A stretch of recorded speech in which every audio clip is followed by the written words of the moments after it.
ಬನ್ನಿ ಬನ್ನಿ ಸ್ವಾಗತವು ನಿಮಗೆ ರಾಷ್ಟ್ರಕೂಟ ಕೆಲಕ್ಕೆ ಬನ್ನಿರಿಂದು ಈ ಪುಣ್ಯಧರೆಗೆ ನೃಪತುಂಗ ಮೆರೆದ ನೆಲಕ್ಕೆ.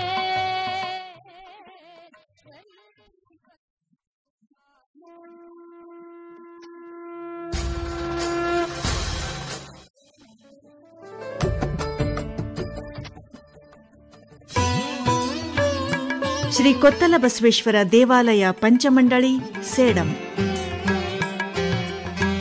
ಧರ್ಮ ಮತ್ತು ಸಂಸ್ಕೃತಿಗೆ, ನಾಡಿನ ಸಮಗ್ರ ವಿಕಾಸಕ್ಕೆ ಮುಡುಪಾದ ಕಲ್ಯಾಣ ಕರ್ನಾಟಕದಲ್ಲಿನ ಅನುಭವದ ಸ್ಥಳ ಸೇಡಂನ ಶ್ರೀ ಕೊತ್ತಲ ಬಸವೇಶ್ವರ ದೇವಾಲಯ.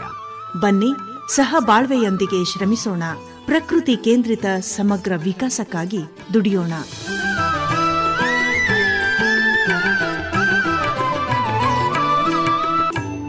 ಆತ್ಮೀಯ ಎಲ್ಲ ಕೇಳುಗರಿಗೆ ನಮಸ್ಕಾರ. ಇದು ಸಮಗ್ರ ವಿಕಾಸಕ್ಕಾಗಿ ದಿಟ್ಟ ಹೆಜ್ಜೆ. ಕೇಳುಗರೆ, ಈಗ ಮೊದಲಿಗೆ ಒಂದಿಷ್ಟು ವಿಕಾಸ ವಾರ್ತೆ.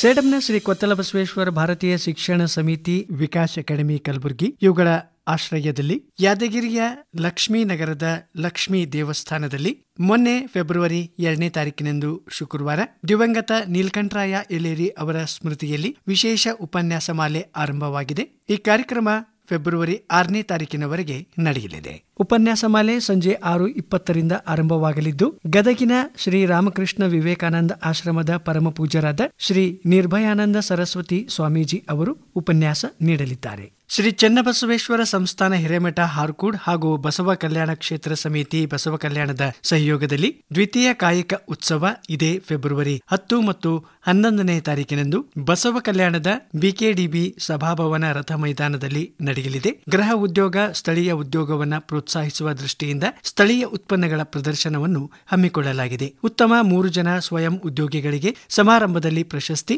ಕಾಯಕ ಸಂಸ್ಕೃತಿ ಕುರಿತು ವಿಚಾರ ಸಂಕಿರಣ, ಶ್ರೀ ಚನ್ನಬಸವ ಕಾಯಕ ಪ್ರಶಸ್ತಿ ಪ್ರದಾನ ಸಮಾರಂಭವು ನಡೆಯಲಿದೆ.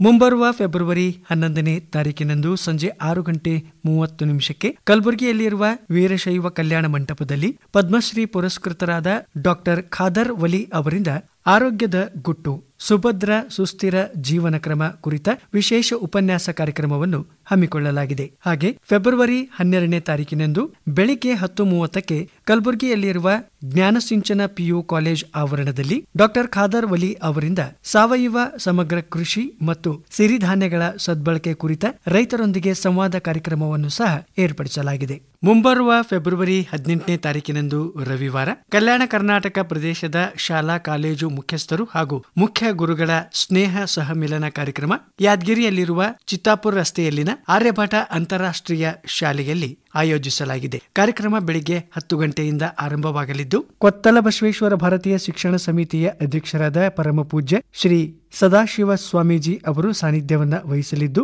ವಿಕಾಸ್ ಅಕಾಡೆಮಿಯ ಸಂಯೋಜಕರಾಗಿರುವ ಬಸವರಾಜ್ ಪಾಟೀಲ್ ಸೇಡಂ ಅವರು ದಿಕ್ಸೂಚಿ ಮಾತುಗಳನ್ನು ಆಡಲಿದ್ದಾರೆ. ಯಾದಗಿರಿಯ ಆರ್ಯಭಟ ಅಂತಾರಾಷ್ಟ್ರೀಯ ಶಾಲೆಯ ಆಡಳಿತ ಅಧಿಕಾರಿಗಳಾದ ಅರವಿಂದ್ ರೆಡ್ಡಿ ಅವರು ಅಧ್ಯಕ್ಷತೆಯನ್ನ ವಹಿಸಲಿದ್ದಾರೆ. ಧಾರವಾಡದ ವ್ಯಕ್ತಿತ್ವ ವಿಕಸನ ತರಬೇತಿದಾರರಾದ ಮಹೇಶ್ ಮಾಷಾಳ್ ಅವರು ಹಾಗೂ ವಿಜಯಪುರದ ಚಾಣಕ್ಯ ಕರಿಯರ್ ಅಕಾಡೆಮಿಯ ಮುಖ್ಯಸ್ಥರಾಗಿರುವ ಎನ್ಎಂ ಬಿರಾದಾರ್ ಅವರು ಶಿಕ್ಷಣ ಕುರಿತು ಒಂದು ಬೆಳಕು ಈ ವಿಷಯ ಕುರಿತು ಉಪನ್ಯಾಸ ನೀಡಲಿದ್ದಾರೆ. ಸೇಡಂನ ಶ್ರೀ ಕೊತ್ತಲ ಬಸವೇಶ್ವರ ಭಾರತೀಯ ಶಿಕ್ಷಣ ಸಮಿತಿ ಸೇಡಂ 50ನೇ ವಾರ್ಷಿಕೋತ್ಸವವನ್ನ ಆಚರಿಸಿಕೊಳ್ಳುತ್ತಿದೆ.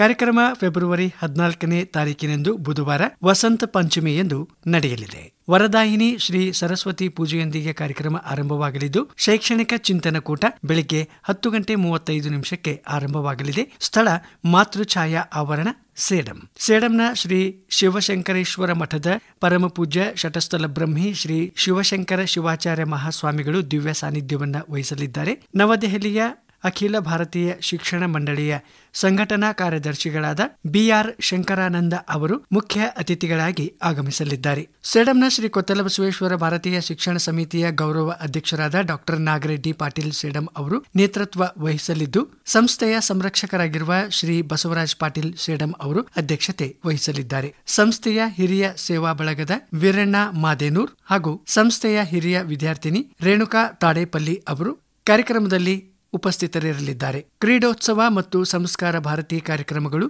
ಸಾಯಂಕಾಲ 4:30ಕ್ಕೆ ನಡೆಯಲಿವೆ. ಈ ಕಾರ್ಯಕ್ರಮಗಳ ಸಾನ್ನಿಧ್ಯವನ್ನು ಸೇಡಂನ ಶ್ರೀ ಹಾಲಪ್ಪಯ್ಯ ವಿರಕ್ತ ಮಠದ ಶ್ರೀಮನ್ನಿರಂಜನ ಪ್ರಣವ ಸ್ವರೂಪಿ ಶ್ರೀ ಪಂಚಾಕ್ಷರಿ ಮಹಾಸ್ವಾಮಿಗಳು ವಹಿಸಲಿದ್ದು, ಸೇಡಂನ ಮಾಜಿ ಶಾಸಕರಾದ ರಾಜ್ಕುಮಾರ್ ಪಾಟೀಲ್ ತೇಲ್ಕೂರ್, ತೋಟಗಾರಿಕಾ ಮಹಾಮಂಡಳಿಯ ಮಾಜಿ ರಾಜ್ಯಾಧ್ಯಕ್ಷರಾದ ಬಸವರಾಜ್ ಪಾಟೀಲ್ ಉಡುಗಿ ಅವರು ಅತಿಥಿಗಳಾಗಿ ಭಾಗವಹಿಸಲಿದ್ದಾರೆ. ವಿಕಾಸ ವಾರ್ತೆ ಕೇಳಿದೆ. ಆತ್ಮೀಯ ಕೆಳಗರೆ 7ನೇ ಭಾರತೀಯ ಸಂಸ್ಕೃತಿ ಉತ್ಸವಕ್ಕೆ ಭರದಿಂದ ತಯಾರಿ ನಡೆದಿದೆ. ಕಲ್ಯಾಣ ಕರ್ನಾಟಕದ ಎಲ್ಲ ಜಿಲ್ಲೆಗಳು ಹಾಗೂ ವಿವಿಧೆಡೆ ಈ ಕುರಿತಾದ ವಿಶೇಷ ಕಾರ್ಯಕ್ರಮಗಳನ್ನು ಆಯೋಜಿಸಿ ಈ ಕಾರ್ಯಕ್ರಮದ ಮಾಹಿತಿಯನ್ನು ಸಹ ನೀಡಲಾಗ್ತಾ ಇದೆ. ಇತ್ತೀಚೆಗೆ ಬೆಂಗಳೂರಿನಲ್ಲಿ ಪರಿವಾರ ಮಿಲನ ಕಾರ್ಯಕ್ರಮ ನಡೆಯಿತು. ಆ ಕಾರ್ಯಕ್ರಮದಲ್ಲಿ ಖ್ಯಾತ ಆಧ್ಯಾತ್ಮಿಕ ಚಿಂತಕರಾದ ಶ್ರೀಮತಿ ವೀಣಾ ಬನ್ನಂಜೆ ಅವರು ಭಾಗವಹಿಸಿ ತಮ್ಮ ವಿಚಾರಗಳನ್ನ ಹಂಚಿಕೊಂಡರು. ಬನ್ನಿ ಅದನ್ನ ಈಗ ಇಂದಿನ ಸಂಚಿಕೆಯಲ್ಲಿ ನಾವು ಕೇಳಿಬರೋಣ. ಎಷ್ಟು ಊರು ಬಿಟ್ಟವರೆಲ್ಲ ಹೇಗೆ ಹೇಗೆ ಬೆಳೆಯಬಹುದು, ಬೆಳೆದಿದ್ದಾರೆ ಅನ್ನುವುದನ್ನು ಬೇರೇನೂ ಬೇಡ, ಕಲ್ಯಾಣವನ್ನು ಕರ್ನಾಟಕದ ಒಂದು ಮೂಲೆಯಿಂದ ಭಾರತದಾದ್ಯಂತ ವಿಸ್ತರಿಸ್ತಾ ಇರುವ ಆ ಕಲ್ಯಾಣ ಕರ್ನಾಟಕ ಅನ್ನುವ ಅವರ ಪರಿಕಲ್ಪನೆಯಲ್ಲಿ ನೀವು ಕಂಡಿದ್ದೀರಿ. ಊರು ಬಿಡುವುದು ಅಂದಾಗ ಊರು ಶಬ್ದಕ್ಕೆ ಸಂಸ್ಕೃತದಲ್ಲಿ ತೊಡೆ ಅಂತ ಒಂದು ಅರ್ಥ ಇದೆ. ಮೂಲತಃ ಶಬ್ದವನ್ನು ನಾವು ಅದರ ಹಿನ್ನೆಲೆಯಲ್ಲಿ ಗಮನಿಸಿದಾಗ ಅರ್ಥ ಆಗುವುದು, ಊರು ಅನ್ನುವ ಶಬ್ದ ಬಂದದ್ದೇ ಅದು ನಮ್ಮನ್ನು ತಾಯಿಯಂತೆ ಸಲಹುವ ತೊಡೆ ಅನ್ನುವ ಕಾರಣಕ್ಕಾಗಿ. ಹಾಗಾಗಿ ನಾವು ಎಲ್ಲೆಲ್ಲ ಊರಿದ್ದೇವೆ ಅಲ್ಲೆಲ್ಲ ನಮ್ಮನ್ನು ತಾಯಿಯಂತೆ ಸಲಹಿದ ಒಂದು ನೆಲ ಇದೆ. ಆ ಊರು ನಮ್ಮನ್ನು ತಾಯಿಯಂತೆ ಸಲಹಿದ ಕಾರಣಕ್ಕಾದರೂ ನಾವು ತಾಯಿಗೆ ಸಲ್ಲಿಸಬೇಕಾದ ಗೌರವ ಸಲ್ಲಿಸಬೇಕು ಅನ್ನೋದು ಅದರ ಪ್ರಥಮ ಶಬ್ದವೇ ಹೇಳುವ ಅರ್ಥ. ಈ ದೃಷ್ಟಿಯಿಂದ ಊರು ಬಿಟ್ಟ ಪರಂಪರೆಯನ್ನು ನಾವು ಸುಮ್ಮನೆ ನಮ್ಮ ಇತಿಹಾಸ ಪುರಾಣದ ಹಿನ್ನೆಲೆಯಲ್ಲಿ ಗಮನಿಸಿದರೆ, ವನವಾಸದ ಕಾರಣವಾಗಿ ಅಯೋಧ್ಯೆಯನ್ನು ಬಿಟ್ಟ ರಾಮಚಂದ್ರ ಕಾಡು ಸೇರಿದ. ಹೋದದ್ದು ಅಯೋಧ್ಯೆಯನ್ನು ಬಿಟ್ಟು ಲಂಕೆಯವರೆಗಾದರೂ ಕೂಡ ಎಲ್ಲ ಕಡೆ ಗುರುತಿಸಿಕೊಂಡದ್ದು ಅಯೋಧ್ಯೆಯ ಶ್ರೀರಾಮಚಂದ್ರ. ಹಾಗೆಯೇ ಒಬ್ಬ ಬಸವಣ್ಣ, ಒಬ್ಬ ಅಲ್ಲಮ್ಮ, ಒಬ್ಬ ಅಕ್ಕ ಎಲ್ಲರೂ ಊರು ಬಿಟ್ಟವರೇ. ಮಧ್ವಾಚಾರ್ಯರು, ಶಂಕರಾಚಾರ್ಯರು, ರಾಮಾನುಜಾಚಾರ್ಯರು ಊರು ಬಿಟ್ಟವರೇ. ಬುದ್ಧನೂ ಊರು ಬಿಟ್ಟವನೇ. ಬಿಟ್ಟವರು ಯಾರೂ ಕೂಡ ಆ ಊರನ್ನು ಬೆಳೆಸಿದರು, ಊರಿನ ಹೆಸರನ್ನು ಜಗತ್ ವಿಖ್ಯಾತಗೊಳಿಸಿದರು, ಅದರ ಜೊತೆಗೆ ತಮ್ಮ ಛಾಪನ್ನು ಮೂಡಿಸಿದರು. ನೆಲವನ್ನು ಮನುಷ್ಯನಂತೆ ಮಾಡುವುದು, ಮನುಷ್ಯನಿಗೆ ನೆಲದ ಗುಣ ಬರುವುದು ಎರಡೂ ಸಾಧ್ಯತೆಗಳು. ನಾವು ಹೋಗ್ತಾ ನಮ್ಮ ಗುಣವನ್ನು ಆ ದೇಶದಲ್ಲಿ, ಆ ನೆಲದಲ್ಲಿ ಬಿತ್ತಿ ಆ ದೇಶದಲ್ಲೆಲ್ಲ ನಮ್ಮ ಹೆಸರು ಛಾಪು ಮೂಡುವ ಹಾಗೆ ಮಾಡಿದರೆ ವ್ಯಕ್ತಿತ್ವದ ಪ್ರಭಾವ, ಅದು ಮನುಷ್ಯನ ಗುಣ ನೆಲಕ್ಕೆ ಮುಟ್ಟಿಸುವಂತಹ ಒಂದು ದೊಡ್ಡ ವ್ಯಕ್ತಿತ್ವದ ಗುಣ. ಸಪೋಸ್ ನೆಲದ ಗುಣವನ್ನು ನಾವು ಪಡೆದೆವು ಅಂತಾದರೆ ಮನುಷ್ಯ ವೀಕ್ ಆಗಿ ಬಿಡ್ತಾನೆ, ನೆಲ ದೊಡ್ಡದಾಗ್ತದೆ. ನಮ್ಮ ಪ್ರಾರಬ್ಧ ಅಂಥದ್ದು. ನಾವು ಬೆಂಗಳೂರಿಗೆ ಬಂದ್ವಾ, ಬೆಂಗಳೂರಿನವ್ರ ಹಂಗೆ ಆಗ್ಬಿಡ್ತೀವಿ. ನಾವು ಉತ್ತರ ಕರ್ನಾಟಕದ ಎಂತೆಂಥ ಸಂಸ್ಕೃತಿ ಇದೆ ಅದನ್ನು ಬೆಂಗಳೂರಿಗೆ ಬಂದ ಕೂಡಲೇ ಮರೆತು ಬಿಟ್ಟು ನಮ್ಮ ಭಾಷೆ ಬದಲಾಯಿಸ್ಕೋತೇವೆ. ಉತ್ತರ ಕರ್ನಾಟಕದ ಭಾಷೆ ಮಾತಾಡಿದ್ರೆ ಎಲ್ಲಿ ಇವರು ನಮ್ಮನ್ನು ಗ್ರಾಮೀಣ ಅನ್ಕೋತಾರೇನೋ ಅಂತ ಸ್ವಲ್ಪ ಚಂದ ಮಾಡಿ ಮಾತಾಡೋದು ಅಂತ ಹೇಳಿ ಎಣಿಸಿ ಆ ಕನ್ನಡ ಮಾತಾಡೋದನ್ನು ರೂಢಿ ಮಾಡಿಕೊಳ್ಳೋ ಪ್ರಯತ್ನ ಮಾಡ್ತಾರಲ್ಲ, ಈ ದುರಂತ ನನಗೆ ಬಹಳ ಆಶ್ಚರ್ಯ ಅನ್ನಿಸಿದೆ. ಯಾಕೆ ಅಂದರೆ, ಒಬ್ಬ ಬಸವಣ್ಣ ತನ್ನ ಭಾಷೆ ಬಿಟ್ಟು ಹೋದ ಬಗೆ ಏನು, ಅಲ್ಲಮ್ಮ ಕೊಟ್ಟು ಹೋದ ಭಾಷೆಯ ಪ್ರಭುತ್ವ ಏನು, ಅಕ್ಕ ಬಿಟ್ಟು ಹೋದ ಭಕ್ತಿಯ ಭಾಷೆ ಎಂಥದು, ಇದನ್ನು ಮರೀತೀವಲ್ಲ. ಒಬ್ಬ ರಾಮಚಂದ್ರ ಬಂದು ಹನುಮಂತನ ಹತ್ರ ಮಾತನಾಡಿದಾಗ ಭಾಷೆ ಗುರುತಿಸಿ ಹೇಳಿದ್ದೇನು, ಎಲ್ಲವೂ ಕೂಡ ಊರು ಬಿಟ್ಟವರಿಗೆ ಇರುವ ದೊಡ್ಡ ದೊಡ್ಡ ಪಾಠಗಳು. ಸೌತ್ ಕೆನರಾದ ಜನ, ದಕ್ಷಿಣ ಕನ್ನಡದವರು ಊರು ಬಿಡುವುದೆಲ್ಲವೂ ವ್ಯವಹಾರಕ್ಕೆ. ಅವರು ಊರು ಬಿಟ್ಟಷ್ಟು ಯಾರೂ ಊರು ಬಿಟ್ಟಿರಲಿಕ್ಕಿಲ್ಲ. ಸಾಕಷ್ಟು ಹೋಟೆಲುಗಳು ನಿಮಗೆ ಭಾರತ ಮಾತ್ರ ಅಲ್ಲ ವಿದೇಶದಲ್ಲೂ ಹೋದಾಗ ಸಿಗ್ತವೆ. ನೀವು ಒಳಗೆ ಹೋಗಿ ಕೇಳಿ ನೋಡಿ, ಅವರು ಊರ್ದ ಕುಲ ಯಾಪ ಬತ್ತಾರಂತ ತುಳು ಮಾತಾಡ್ತಾರೆ. ಅವರ ಮಕ್ಕಳಿಗೆಲ್ಲ ತುಳು ಕಲಿಸ್ತಾರೆ. ವಿದೇಶದಲ್ಲಿ ಹೋದಾಗಲೂ ಕೂಡ ಭಾಷಾ ಸಂಸ್ಕೃತಿ, ಊರಿನ ನಾಗಾರಾಧನೆ, ಭೂತದ ಕೋಲ ಇವುಗಳನ್ನು ಮಾಡಿಕೊಂಡೇ ಬದುಕುವ ಆ ಪರಂಪರೆಯ ಮಾದರಿ ಕೂಡ ಇದೆ. ಆದ್ದರಿಂದ ಊರು ಬಿಡುವುದು ಅಂದರೆ ತಾಯಿಯನ್ನು ಜಗದಾದ್ಯಂತ ವಿಸ್ತರಿಸುವ ತಾಯಿತನಕ್ಕೆ ಸಲ್ಲಿಸುವ ಗೌರವ. ಅದನ್ನು ಬಿಟ್ಟರೆ ತಾಯಿಯನ್ನು ಹೇಸಿಗೆ ಮಾಡಿ ನಾಯಿ ಸಾಕುವುದು ದೊಡ್ಡ ಪುಕ್ಕ ಗರಿ ಅಂತ ಭಾವಿಸಿದ ಇವತ್ತಿನ ಶ್ರೀಮಂತ ಸಂಸ್ಕೃತಿಗೆ ಒಂದು ಸಣ್ಣ ವಿನಂತಿ ನನ್ನದು. ನಾಯಿ ಸಾಕಿದಷ್ಟೇ ಪ್ರೀತಿಯಲ್ಲಿ ತಾಯಿಯನ್ನು ಸಾಕ್ತೀನಿ ಅಂತ ಶಪಥ ಮಾಡಿಕೊಳ್ಳಬೇಕಾದ ಕಾಲ. ನಾಯಿಯನ್ನು ಬಿಟ್ಟರೆ ಅದರ ರೋಗವನ್ನು ಸಹಿಸಿಕೊಳ್ಳಲಿಕ್ಕೆ ಸಾಧ್ಯವಾಗದೆ ಅಳುವ ಪ್ರತಿ ಮನಸ್ಸು ಒಂದಿಷ್ಟು ತಾಯಿಗಾಗಿ ಮಿಡಿಯಲಿ ಅಂತ ನಾನು ಪ್ರಾರ್ಥಿಸ್ತೇನೆ. ಅಂಥ ಸಂಸ್ಕೃತಿಯನ್ನು ನಾವು ಕಳ್ಕೊಳ್ಳಬಾರದು ಅನ್ನೋದಷ್ಟೇ ನಾವು ನಿಜವಾಗಿಯೂ ಆತ್ಮ ಸಂಸ್ಕಾರದಿಂದ ಯೋಚಿಸಬೇಕಾದಂತಹ ಕಾಲಘಟ್ಟ. ನಾಯಿ ಮುದ್ದು ಮಾಡುವುದೊಂದು ಭಾಗ ಇರಲಿ, ಒಳ್ಳೆಯದು ಯಾರಿಂದಲಾದರೂ ಬರಲಿ, ನಾಯಿಯಿಂದ ಬಂದರೆ ಏನು ತಪ್ಪು. ಆದರೆ ನಿಜಕ್ಕೂ ತಾಯಿ ಅಷ್ಟು ಅಲಕ್ಷ್ಯಕ್ಕೆ ಕಾರಣವ ಯೋಚಿಸಬೇಕು. ಹಾಗೆಯೇ ಆ ಊರು ನಮ್ಮನ್ನು ಹುಟ್ಟಿಸಿ ಬೆಳೆಸಿ ಕಳಿಸಿದೆಯಲ್ಲ, ಅದು ಅಷ್ಟು ಅಲಕ್ಷ್ಯಕ್ಕೆ ಕಾರಣವ. ಹೇಳಿಕೊಳ್ಳಲಿಕ್ಕೆ ನಾಚಿಕೆ ಆಗುವಷ್ಟು ಭಾಷೆ ಕಡಿಮೆಯ. ನಮ್ಮ ತಾಯಿ ಕಲಿಸಿದ ಮಾತೃಭಾಷೆ ನಮ್ಮ ನಾಲಿಗೆ ಮೇಲೆ ನಲಿಯದೆ ಇನ್ನೆಲ್ಲಿ ನಲಿಬೇಕು, ಅದನ್ನು ಮರಿಬೇಕಾ ಅನ್ನೋದನ್ನೆಲ್ಲ ಯೋಚಿಸುವಾಗ ಇದು ನೆಲವನ್ನು ನಾವು ಮರೆಯದೆ ನೆಲದ ಮೇಲೆ ನಮ್ಮ ಛಾಪನ್ನು ಮೂಡಿಸುವ ಹೊತ್ತಿಗೆ ನೆಲದ ಗುಣವನ್ನೂ ಕೂಡ ಜಗತ್ತಿಗೆ ವಿಸ್ತರಿಸಬೇಕು ಅನ್ನುವ ಮಹಾ ಶಕ್ತಿಯನ್ನು ಉಳ್ಳ ಒಂದು ಸಂಸ್ಕೃತಿಯ ಕೊಂಡಿ ಅಂತ ಭಾವಿಸಿ ನಾನು ಅದನ್ನು ನಿಮಗೆ ಅರಿಹುಕೊಳ್ತಿದ್ದೇನೆ. ಇನ್ನೊಬ್ಬ ಇದ್ದಾನೆ, ಬಹಳ ದೊಡ್ಡ ಮಾಡೆಲ್, ಶ್ರೀಕೃಷ್ಣ. ಅವನು ಹುಟ್ಟಿದ್ದು ನಮ್ಮ ಹಾಗೆ ಗ್ರಾಮೀಣ ಒಂದು ಹಳ್ಳಿ, ನಂದಗೋಕುಲ ಅಂತ.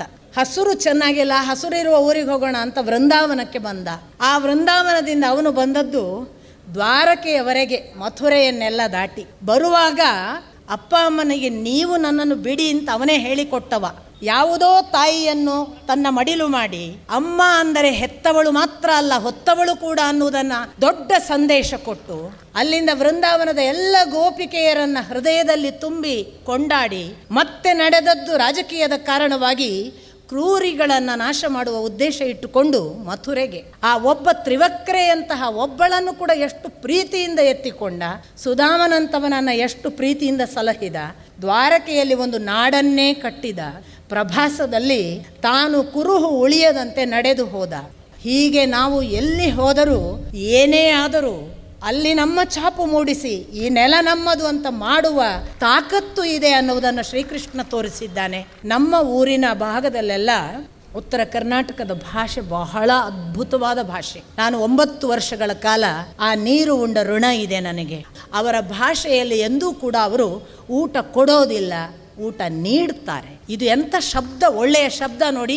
ಊಟ ನೀಡ್ತಾರೆ. ಅವರು ಎಂದೂ ಕೂಡ ಊಟ ಕೊಡು ಅಂತ ಕೇಳೋದಿಲ್ಲ, ಬೇಡ್ತಾರೆ. ಇದೆಲ್ಲ ಸಂಸ್ಕೃತಿಯನ್ನು ಹೇಳುವ ಎಂಥ ಅಪೂರ್ವ ಶಬ್ದಗಳು. ಇದೆಲ್ಲಕ್ಕೂ ಕಿರೀಟಪ್ರಾಯವಾದ ಒಂದು ಶಬ್ದ ನಾನು ಕೇಳಿ ನನಗೆ ರೋಮಾಂಚನವಾದದ್ದು. ಒಂದು ಕೆರೆ ನೋಡಲಿಕ್ಕೆ ಹೋಗಿದ್ದೆ ನಾನು. ಮಳೆಗಾಲ ಇರಲಿಲ್ಲ, 10 ವರ್ಷಗಳ ಕಾಲ ಬರಗಾಲ ಬಂದಿತ್ತು. ಆ ಕೆರೆಯ ತಳದಲ್ಲಿ ಒಂದಿಷ್ಟು ನೀರು ಕಾಣ್ತಿತ್ತು. ನಾನು ಬಹಳ ಸಹಜವಾಗಿ ಆ ಊರಿನ ಜನರ ಹತ್ರ ಕೇಳಿದೆ, ಅಲ್ಲ ಇಷ್ಟೆಲ್ಲ ಒಂದು 10 ವರ್ಷ ಬರಗಾಲ ಬಂದಿದೆ, ಈ ಕೆರೆಯ ನೀರು ಆರೋದಿಲ್ವಾ ಅಂತ. ಆ ಕ್ಷಣಕ್ಕೆ ಅಲ್ಲಿಯ ಒಬ್ಬ ತಾಯಿ ಕೊಟ್ಟ ಉತ್ತರ, ಕೆರೆ ಆರ್ತೈತ್ರಿ, ಅದರ ತಾಯಾಳ ಆರಂಗಿಲ್ಲ. ಏನು ಅದ್ಭುತ ಶಬ್ದ! ತಾಯಿಯ ಆಳ ಎಂದು ಆರುವುದಿಲ್ಲ, ಅದು ಭತ್ತದ ಎದೆ. ಮಗು ಹೋಗಿ ತಾನು ಎಂದು ಹಸಿತದೋ ಅಂದೆಲ್ಲ ತಾನು ಹಾಲನ್ನು ಕೊಡಬಲ್ಲ ಒಸರುವ ಸೆಲೆ. ಅಂಥದೊಂದು ಭಾಷಾ ಸೆಲೆ, ಸಂಸ್ಕೃತಿಯ ಸೆಲೆ, ಅದ್ಭುತ ಪ್ರೀತಿಯ ಸೆಲೆ, ಹೃದಯಾಂತಃಕರಣದಿಂದ ಒಬ್ಬರನ್ನೊಬ್ಬರು ಬೆಸೆಯುವಂತಹ ಅಪೂರ್ವ ಪ್ರೀತಿ ಉಳ್ಳ ಜನರ ಒಡನಾಟ ಇರುವ ಅದ್ಭುತ ನೆಲೆ ಆ ಉತ್ತರ ಕರ್ನಾಟಕ. ಅದನ್ನು ಜಗತ್ತಿಗೆ ವಿಸ್ತರಿಸಬೇಕು ಅನ್ನುವಂತಹ ಮಹಾನುಭಾವರು ಸೇಡಂನಂಥವರಿದ್ದಾರೆ. ಅವರು ನಮ್ಮನ್ನು ಗಂಧ ಬಳಸಿದ ಹಾಗೋ ರಕ್ತಚಂದನ ಬಳಸಿದ ಹಾಗೋ ಹೇಗೆ ಬೇಕಾದರೂ ಬಳಸಲಿ, ಕನಿಷ್ಠ ನಮ್ಮ ಬೆವರ ಹನಿಯಾದರೂ ಅದಕ್ಕೆ ಬೀಳಲಿ. ನಮಸ್ಕಾರ. ಇವಾಗಿದ್ವು ಖ್ಯಾತ ಆಧ್ಯಾತ್ಮಿಕ ಚಿಂತಕರಾಗಿರುವ ಶ್ರೀಮತಿ ವೀಣಾ ಬನ್ನಂಜೆ ಅವರ ಮಾತುಗಳು. ಇತ್ತೀಚೆಗೆ ಬೆಂಗಳೂರಿನಲ್ಲಿ ನಡೆದ ಶ್ರೀ ಕೊತ್ತಲಬಸವೇಶ್ವರ ಭಾರತೀಯ ಶಿಕ್ಷಣ ಸಮಿತಿಯ ಪರಿವಾರ ಮಿಲನ ಕಾರ್ಯಕ್ರಮದಲ್ಲಿ ಅವರು ಮಾತನಾಡ್ತಾ ಇದ್ರು. ಇನ್ನು ಕೇಳುಗ್ರೆ, ಈ ಕಾರ್ಯಕ್ರಮದ ಕುರಿತಾಗಿ ನೀವು ನಿಮ್ಮ ಅನಿಸಿಕೆ ಅಭಿಪ್ರಾಯಗಳನ್ನ ನಮಗೆ ಬರೆದು ಕಳಿಸಬಹುದು. ನಮ್ಮ ಮೊಬೈಲ್ ಸಂಖ್ಯೆ 9130322632 9113032632. ಇಮೇಲ್ ಮೂಲಕವೂ ಕೂಡ ಅನಿಸಿಕೆ ಅಭಿಪ್ರಾಯಗಳನ್ನ ಕಳಿಸಿ. ವಿಳಾಸ vikas@gmail.com. ಇನ್ನು ಇಂದಿನ ಸಂಚಿಕೆಯನ್ನ ಮುಗಿಸುವಂತ ಹೊತ್ತಾಗಿದೆ. ಮುಂದಿನ ರವಿವಾರ ಮತ್ತೊಂದು ವಿಶೇಷ ಮಾಹಿತಿಯೊಂದಿಗೆ ಬರ್ತಾ ಇದ್ದೀವಿ. ಅಲ್ಲಿಯವರೆಗೆ ಎಲ್ಲರಿಗೂ ನಮಸ್ಕಾರ. ಸೇಡಮಿನಲ್ಲಿ ಬಾಣಂತಿ ಕಂಬ ಪಂಚಲಿಂಗ ಗುಡಿಯು ಜೈನ ಬಸದಿ ಬಸವೇಶ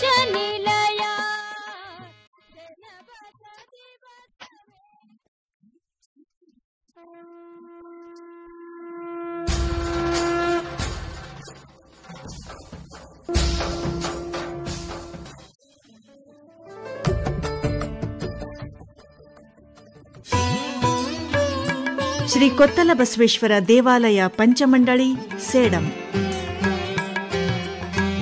ಧರ್ಮ ಮತ್ತು ಸಂಸ್ಕೃತಿಗೆ, ನಾಡಿನ ಸಮಗ್ರ ವಿಕಾಸಕ್ಕೆ ಮುಡುಪಾದ ಕಲ್ಯಾಣ ಕರ್ನಾಟಕದಲ್ಲಿನ ಅನುಭವದ ಸ್ಥಳ ಸೇಡಂನ ಶ್ರೀ ಕೊತ್ತಲ ಬಸವೇಶ್ವರ ದೇವಾಲಯ. ಬನ್ನಿ, ಸಹ ಬಾಳ್ವೆಯೊಂದಿಗೆ ಶ್ರಮಿಸೋಣ. ಪ್ರಕೃತಿ ಕೇಂದ್ರಿತ ಸಮಗ್ರ ವಿಕಾಸಕ್ಕಾಗಿ ದುಡಿಯೋಣ.